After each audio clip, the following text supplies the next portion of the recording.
همین شیخ صالح پردل میگه من بسیار ضعیف آدم، من دیگه یک عزت بسیار بزرگی دارم. خب گفت من بسیار آدم عاجز ضعیف از کل تانگه ضعیفتر هستم. خب من یک قوت دارم و عزت دارم و که مرا تا بالا کس خریده نتونست.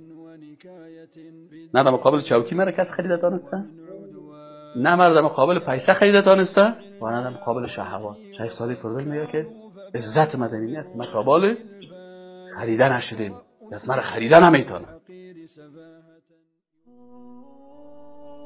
سوال دیگه از دوستای ما این هست که میگه که شما در کلیپتان صالح پردل توصیف کردین که صالح پردل میگه شخصی است که طاغوت تایید میکنه و هم کسانی که ابوبکر و عمر و عثمان رضی الله عنهم تکفیر میکنه و ام المؤمنین دشنام میته، یعنی روافض اونا را برادر میخونه و اونا را دوست میخونه و اونا را تایید میکنه. و این طاغوت که منظورش میگه اردوگان است که او طغیانش سرکشیش و طاغوت بودنش میگه او هم اعلان کرده و این میگه باز میخیزه چی میکنه؟ طاغوت هم تایید میکنه و در پالوی از او بر از روافضی که مثلا ام المؤمنین دشنام میته بر از این هم چی میکنه؟ اونا را میگه من صمیم قلب دوست دارم و به این شکل.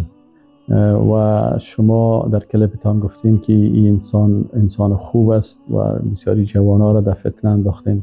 خب دوستای عزیز، من در جوابش میگم بسم الله الرحمن الرحیم، الحمدلله و الصلاة و السلام علی رسول الله صلی الله علیه و سلم.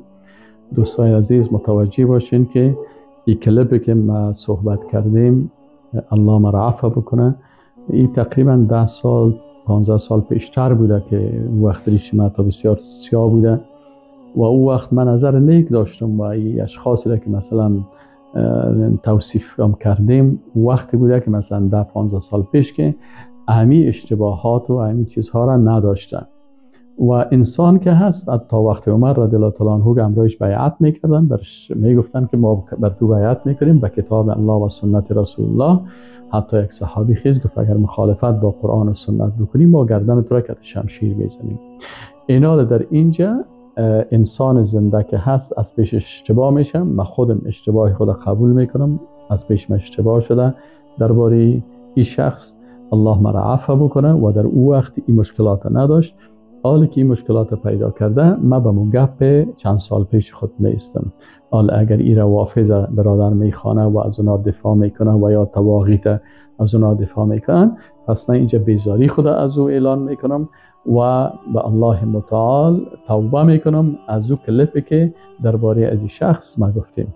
الله مرا عفو بکنه به خاطر ازی که وقتی این اشتباهات که داشته باشه نباید این کلیپ ما سبب چی شود؟ سبب گمراهی مردم شود و ما اون نظر آل ندارم و ما از اون نظر خود برگشتیم و وقتی که من خودم شخصا کلیپ های زیر شنیدم امید تا را شنیدم که هم در مورد طاغوت بسیار توصیف میکرد و هم برای از اونا برادر میخوان در روافضی که اونا دشنام میتن ام المؤمنین و ابوبکر صدیق و عمر فاروق رضی الله عنه است و عمر رضی الله عنه و دیگر صحابه را.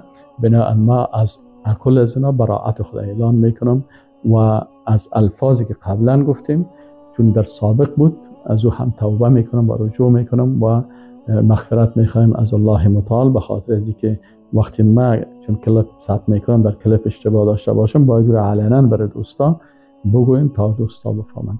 پس عالمه در شما شاهد باشین که ما به الله استغفر الله و اتوب الیه، استغفر الله و اتوب الیه، استغفر الله و اتوب الیه.